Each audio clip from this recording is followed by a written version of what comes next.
श्री गणेशाय नमः। मात्पितृचरण कमलेभ्यो नमः। एं वाग्वाग्नि वदवत् स्वाहा। ओम नमः शिवाय च नमः शिवाय। समस्त आदरणीय बहनों एवं भाइयों को सादर नमस्ते। आप सभी ने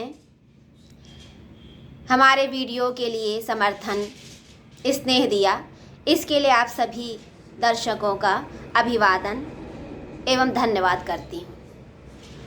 आज आप यह 5वां वीडियो देख रहे हैं। आज मार्गशीर्ष मास शुक्ल पक्ष पूर्णिमा तिथि है।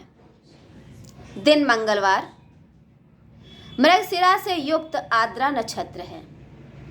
आज मंगलवार को शाम 5:41 तक मृगशिरा नक्षत्र है।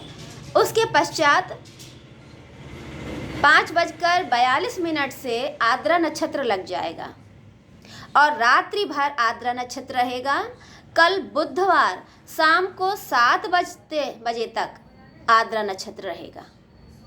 अर्थात आज मंगलवार की पूरी रात्रि और कल बुधवार का पूरा दिन आर्द्रा नक्षत्र से युक्त है।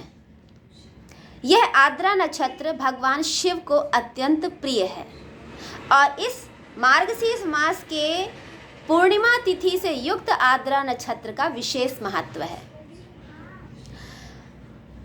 ग्रहों में राहु को भी यह आर्द्रा नक्षत्र विशेष प्रिय है। आर्द्रा, स्वाति और सतभिषा नक्षत्र राहु के हैं और इनमें से आर्द्रा नक्षत्र भगवान शिव को भी अति प्रिय है।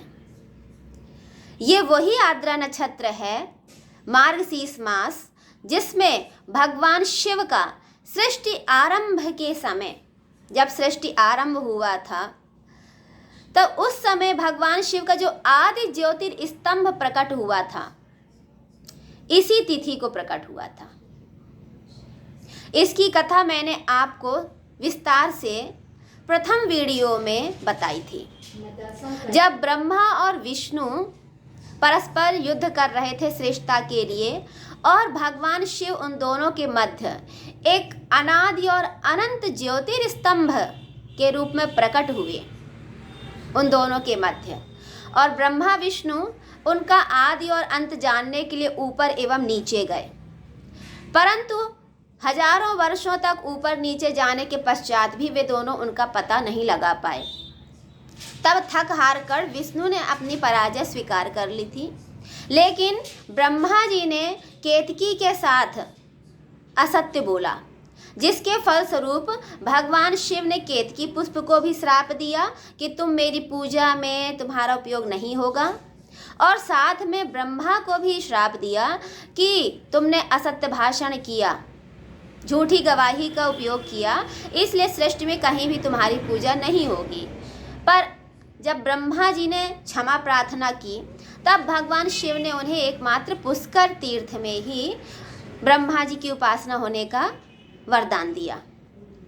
तब उस समय ब्रह्मा और विष्णु ने भगवान शिव की विशेष पूजा की थी पुरुष द्रव्यों से, पुरुष उपचारों से। ये दिव्य उपचार होते हैं जो राज उपचार कहलाता है शिव पूजा में।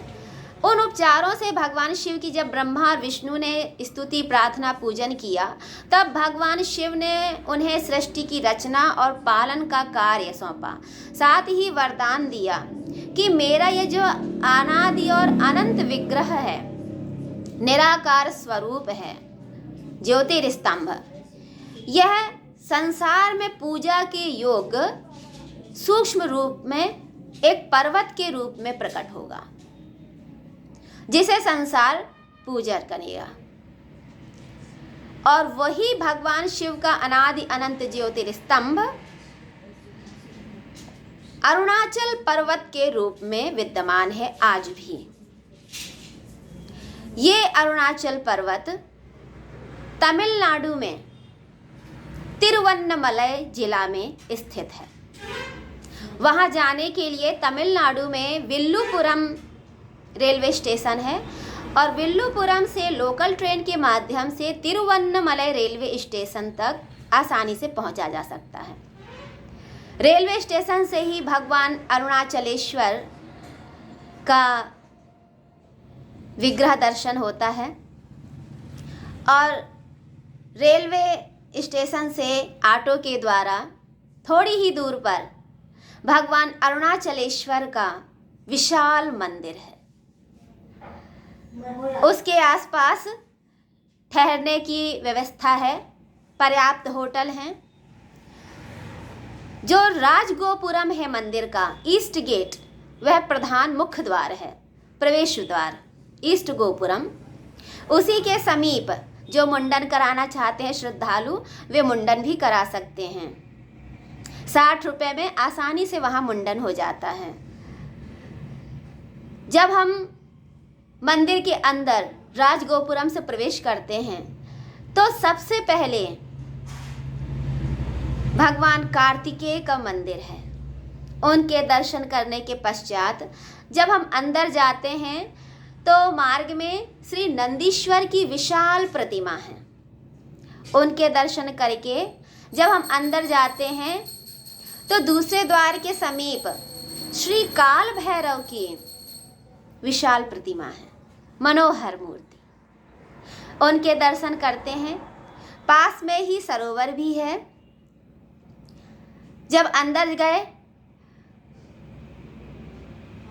तो ब्रह्मलिंग भी है जो ब्रह्मा जी द्वारा स्थापित है। उनके पूजन के पश्चात जब हम और अंदर जाते हैं, बहुत बड़ा विशाल मंदिर है।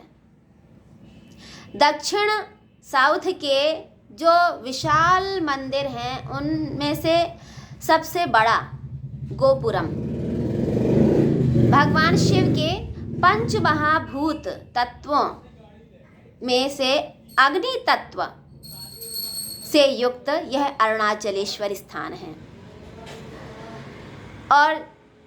और अंदर जाने पर भगवान अरुणाचलेश्वर का विशाल मंदिर, उनके बगल में माता पार्वती, जिन्हें वहाँ अरुणांबा कहते हैं, उनके विशाल मंदिर है। भगवान अरुणाचलेश्वर के दर्शन करके, माता अरुणांबा के दर्शन करके जीवन धन्य हो जाता है। मंदिर से ही पीछे लगा हुआ अरुणाचल पर्वत के दर्शन होते हैं। भगवान अरुणाचलेश्वर की 14 किलोमीटर की परिक्रमा भी होती है। जैसे चित्रकूट पर्वत की परिक्रमा होती है, गोवर्धन पर्वत की परिक्रमा होती है, इसी प्रकार से श्री अरुणाचल पर्वत की भी परिक्रमा होती है। किंतु अरुणाचल पर्वत की विशेषता अन्य पर्वतों से अलग है। चित्रकूट पर्वत इसलिए प्रसिद्ध हुआ क्योंकि भगवान श्री राम वहाँ पर गए, उन्होंने वहाँ पर निवास किया कई वर्षों तक। भगवान राम के चरण स्पर्श से चित्रकूट पर्वत प्रसिद्ध हुआ और पवित्र हुआ। गोवर्धन पर्वत को भगवान श्री कृष्ण ने उंगली पर धारण किया और फिर वो पवित्र एवं पूज्य हुआ। जबकि अरुणाचल पर्वत साक्षात शिव हैं। इस अरुणाचल पर्वत एवं अरुणाचलेश्वर की महिमा स्कंद पुराण में उपलब्ध है। स्कंद पुराण में विशेष रूप से अरुणाचल महात्म्य खंड ही है जो अरुणाचलेश्वर के लिए ही समर्पित है। इसमें विशेष रूप से अनेक अध्यायों में भगवान अरुणाचलेश्वर अरुणाचल पर्वत की महिमा का उल्लेख है। स्कंद पुराण में यह वर्णन है कि यहाँ पर महर्षि गौतम का आश्रम था। महर्षि गौतम ने यहाँ तपस्या की, स्वयं माता पार्वती ने यहाँ तपस्या की अरुणाचल क्षेत्र में, और भगवान अरुणाचल ने उन्हें दर्शन दिए।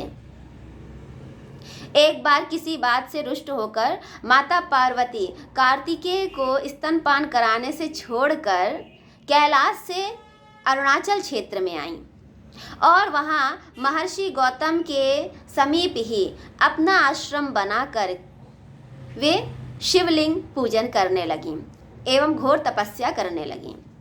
उनकी तपस्या से प्रसन्न होकर भगवान शिव कैलाश से यहाँ प्रकट हुए और उन्हें दर्शन देकर उन्हें अपने साथ ले गए।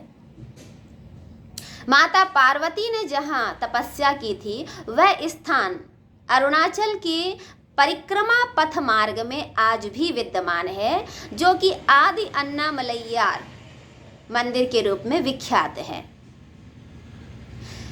भगवान श्री अरुणाचलेश्वर की 14 किलोमीटर की परिक्रमा में अष्टलोकपालों, जो अष्टलोकपाल देव होते हैं, उनके द्वारा स्थापित अष्ट शिवलिंगों के दर्शन मिलते हैं। सबसे प्रथम जब भगवान श्री अरुणाचलेश्वर के दर्शन करके बाहर रोड में आते हैं तो सबसे पहला लिंग इंद्रलिंगम के दर्शन होते हैं। भगवान अरुणाचलेश्वर को स्कंद पुराण में स्पष्ट उल्लेख है कि जो अरुणाचल को दाहिने रखकर उनकी परिक्रमा करता है वह मोक्ष का भागी होता है, महापाप से मुक्त हो जाता है और शिव सायुज्य का अधिकारी बनता है। स्कंद पुराण कहता है कि भगवान अरुणाचल की परिक्रमा से बढ़कर कुछ भी नहीं। संसार में ऐसा कोई पाप नहीं है जो अरुणाचल की परिक्रमा से नष्ट ना हो सके। इंद्रलिंगम, वायुलिंगम, कुबेरलिंगम, निरतिलिंगम, यमलिंगम, ईशानलिंगम, कुबेरलिंगम, सूर्यलिंगम, चंद्रलिंगम, निरतिलिंगम, ये अष्टलिंगम परिक्रमा पथ मार्ग में इनके दर्शन प्राप्त होते हैं। और वहीं पर आदि अन्नामलैयार लिंग भी है जो माता पार्वती द्वारा स्थापित है। इस प्रकार 14 किलोमीटर की परिक्रमा पूर्ण करने के पश्चात वापस श्री अरुणाचलेश्वर के दर्शन करते हैं, तब यह परिक्रमा पूर्ण होती है। जो यह परिक्रमा करता है उसके पुण्य फल का वर्णन सैकड़ों करोड़ों वर्षों में भी नहीं कहा जा सकता है। माता अरुणांबा और भगवान शिव की कृपा उस पर सदा बनी रहती है। भगवान अरुणाचल जो पर्वत है वह साक्षात शिव ही है, वह कोई सामान्य पर्वत नहीं है। जैसे हम घरों में, मंदिरों में शिवलिंग की पूजा करते हैं, ठीक उसी तरह यह अरुणाचल पर्वत साक्षात शिवलिंग ही है। सबसे विशाल शिवलिंग जो पृथ्वी पर विद्यमान है वह अरुणाचल ही है। अरुणाचलेश्वर के विषय में कथा है कि एक बार राजा वृजांगद जो पांड्य नरेश थे, अरुणाचल क्षेत्र के समीप शिकार करने के लिए घोड़े पर सवार होकर गए। उसी समय उन्हें कस्तूरी मृग दिखाई दिया। राजा कस्तूरी मृग का पीछा करने लगे। वह कस्तूरी मृग डर कर भागा और अरुणाचल पर्वत को दाहिने भाग में रखकर उनका चक्कर काटने लगा। राजा भी उसके पीछे पीछे घोड़े पर सवार होकर अरुणाचल के परिक्रमा करने लगे, लेकिन उन्हें पता नहीं था कि मैं अरुणाचल की परिक्रमा कर रहा हूं। कुछ ही दूर मृग पहुंचा होगा कि राजा घोड़े से थक कर मूर्छित होकर गिर पड़े और वह मृग भाग गया। राजा दुखी हो गए कि मैं अचानक ऐसे मूर्छित कैसे हो गया। जब उन्हें होश आया तो बहुत असमंजस की स्थिति में थे। वे सोच विचार करने लगे कि आखिर वो मृग मेरी आंखों से ओझल कैसे हो गया और मैं इतना शक्तिशाली होने के पश्चात भी मुझे थकावट कैसे आ गई, मैं मूर्छित कैसे हो गया। वह सोच विचार में डूबे ही थे कि उन्होंने देखा कि दो विद्याधर उनके सामने प्रकट हुए। उनका घोड़ा गायब हो गया था और दो विद्याधर उनके सामने थे। राजा उन्हें देखकर आश्चर्यचकित हो गए और उनसे पूछा कि आप दोनों कौन हैं, आप अपना परिचय दें। उन विद्याधरों में से एक विद्याधर कलाधर, जिसका नाम था कलाधर, उसने कहा, हे राजन, आप आश्चर्यचकित ना हो, हम दोनों वही मृग और आपकी सवारी के उपयोग में आने वाले घोड़ा ही हैं। राजा आश्चर्यचकित हो गए, बोले ऐसा कैसे हुआ, घोड़ा और मृग आप मुझे अपना पूर्ण परिचय दें। कलाधर ने कहा कि महाराज, हम आपको अपनी पूरी कथा सुनाते हैं। हम दोनों विद्याधर हैं। विद्याधर, गंधर्व, किन्नर, अप्सराएं, ये सब देव योनियों के अंतर्गत आते हैं। तो विद्याधर बोले कि हम दोनों विद्याधरों के राजा थे। एक बार सुमेरु पर्वत पर महर्षि दुर्वासा के आश्रम में हम गए। वहाँ पर महर्षि दुर्वासा की पुष्प वाटिका देखकर हमारा मन ललचा गया और हम विभिन्न पुष्पों को तोड़ तोड़ कर सूंघने लगे। हमारे चलने के कारण महर्षि दुर्वासा की जो पुष्प वाटिका थी वह क्लांत हो गई और मुरझाने सी लगी, जिससे महर्षि दुर्वासा बहुत क्रुद्ध हो उठे और उन्होंने हमें श्राप दिया कि तुम लोग यहाँ फूलों की सुगंध के कारण ललचा कर आए हो और मेरी पुष्प वाटिका को उजाड़ रहे हो, इसलिए जाओ, तुम दोनों पशु योनि को प्राप्त हो जाओ। एक, यह जो पुष्प सूंघ रहा है यह कस्तूरी मृग हो जाए और दूसरा घोड़ा बन जाए। महर्षि के श्राप से हम दोनों भयभीत हो गए और हमने उनसे क्षमा याचना की। तब महर्षि ने कहा कि जब तुम दोनों अरुणाचल की परिक्रमा करोगे, जाने अथवा अनजाने कैसे भी, तब तुम्हारा उद्धार होगा। उसके पश्चात मैं इस पर्वत पर कस्तूरी मृग बना और यह दूसरा विद्याधर आपके क्षेत्र में घोड़ा बनकर आपकी सवारी के काम में आया। आज आपने यहाँ मृगया के क्षेत्र से शिकार करने के लिए आप यहाँ आए थे, इसी बहाने से आपने हम दोनों से अरुणाचल की परिक्रमा करवा दी, जिससे हमारा उद्धार हो गया। तो राजा ने कहा कि जब आप दोनों को उद्धार हो गया तो मेरा क्यों नहीं हुआ? तो विद्याधर ने कहा कि हमने पैदल परिक्रमा की, इसलिए हमारा उद्धार हुआ, और आपने सवारी पर चढ़कर किया, इसलिए आप क्लांत एवं मूर्छित हो गए। विद्याधर बोले, हे महाराज, यदि आप अपना उद्धार चाहते हैं और भगवान अरुणाचलेश्वर की कृपा पाना चाहते हैं तो आप भी अरुणाचल को दाहिने रखकर इनकी पैदल ही परिक्रमा करें। ऐसा कहकर दोनों विद्याधर अपने अपने धाम को चले गए। विद्याधरों की बात सुनकर राजा वृजांगद का मन बदल गया और उन्होंने बहुत पश्चाताप किया।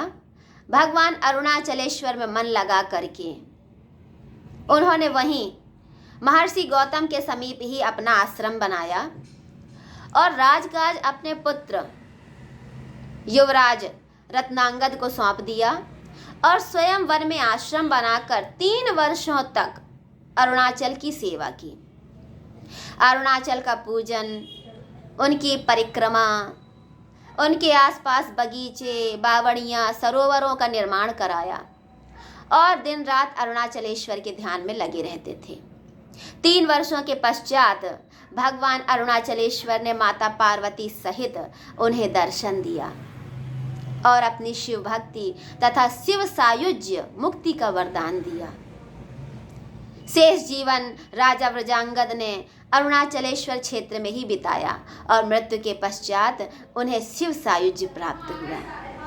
इस तरह उनका उद्धार हो गया। भगवान अरुणाचलेश्वर की महिमा अपरंपार है। जो उनकी शरण लेता है उस पर माता अरुणांबा और अरुणाचलेश्वर की कृपा दृष्टि सदा बनी रहती है।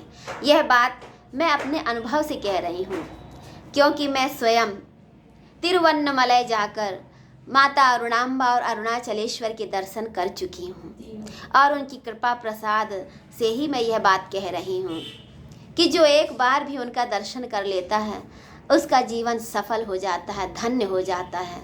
वह सदा आनंदित रहता है। दुख, शोक, कष्ट कभी उसके समीप नहीं आते। माता अरुणांबा, भगवान अरुणाचलेश्वर अपने भक्तों की हर मनोकामना पूर्ण करते हैं। ओम अरुणांबा अरुणाचलेश्वराय नमो नमः। आज वही मार्गशीर्ष मास है और वही पूर्णिमा तिथि आद्रा नक्षत्र है जिसमें अरुणाचलेश्वर का प्राकट्य हुआ था। वह विशाल अनादि अनंत ज्योतिर्स्तंभ अरुणाचल के रूप में प्रकट हुआ। आज वही आर्द्रा नक्षत्र है। आइए माता अरुणांबा की स्तुति करें। तिरुवन्नमलई में माता पार्वती को ही अरुणांबा कहते हैं। उनका दूसरा नाम अपीत स्तनी भी है और भगवान शिव को अरुणाचलेश्वर कहते हैं।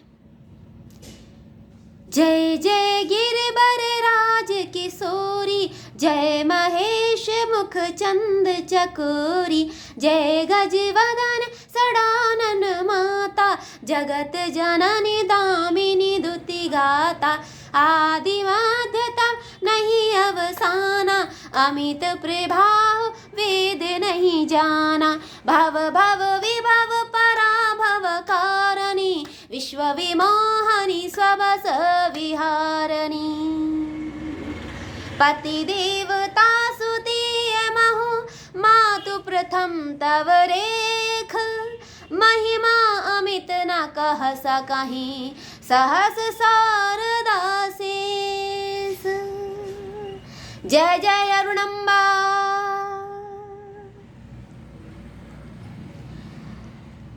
भगवान शिव का जो पंचाक्षर मंत्र है, यह मंत्र राज भगवान शिव का मूल मंत्र है। नमः शिवाय। आज मैं आपको शिव पंचाक्षर स्तोत्र प्रस्तुत कर रही हूँ। यह नमः शिवाय अर्थात ना, मा, शी, वा और या, प्रत्येक अक्षर का क्या अर्थ है और किस बात का द्योतक है, इसका क्या विस्तार है, यह स्तोत्र के रूप में वर्णित हुआ है। श्री गणेशाय नमः। नागेन्द्रहाराय त्रिलोचनाय, भस्मांगरागाय महेश्वराय, नित्यशुद्ध दिगंबराय, तस्मै नकाराय नमः शिवाय। मंदाकिनी सलिल चंदन चर्चिताय, नंदीश्वर प्रमथनाथ महेश्वराय, मंदार पुष्प बहु पुष्प सुपूजिताय, तस्मै माकाराय नमः शिवाय।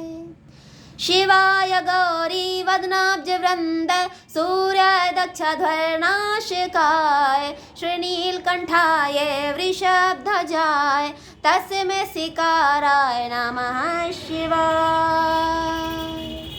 वशिष्ठ कुंभोद्भव गौतमार्य, मुनीन्द्र देवार्चित शेखराय, चंद्रार्क वैश्वनर लोचनाय, तस्मै वकाराय नमः शिवाय। यक्ष स्वरूपाय जटाधराय, पिनाकहस्ताय सनातनाय, दिव्याय देवाय दिगंबराय, तस्मै अकाराय नमः शिवाय।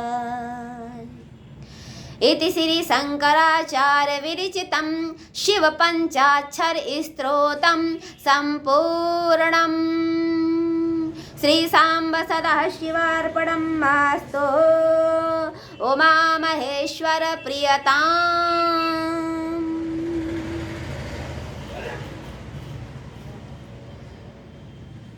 आर्द्रा नक्षत्र की जय। माता अरुणांबा अरुणाचलेश्वर की जय। बहनों एवं भाइयों, अगर आप चाहें तो एक बार श्री अरुणाचलेश्वर के दर्शन अवश्य कीजिए। उनके दर्शन पाकर, अग्नि तत्व प्रधान ज्योतिर्लिंग के दर्शन पाकर जो आनंद मिलता है वह अवर्णनीय है। माता अरुणांबा और भगवान अरुणाचल बड़े दयालु हैं, यह मैंने स्वयं अनुभव किया है। अगला वीडियो आप अमावस्या तिथि को अर्थात 13 जनवरी 2021 को देख पाएंगे। तब तक के लिए सादर नमस्ते। ओम अरुणांबा अरुणाचलेश्वराय नमो नमः। हर हर महादेव।